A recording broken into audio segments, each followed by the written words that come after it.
ನನ್ನ ನೋಡದೆ ಮಾತನಾಡದೆ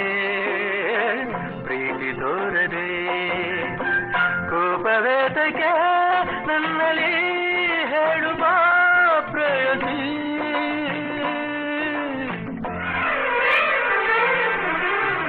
ಹೇ ನನ್ನ ಬಂಗಾರದ ಜಿಂಕೆ ಏಕೆ ಓಡಿದೆ ನನ್ನ ನೋಡದೆ ಮಾತನಾಡದೆ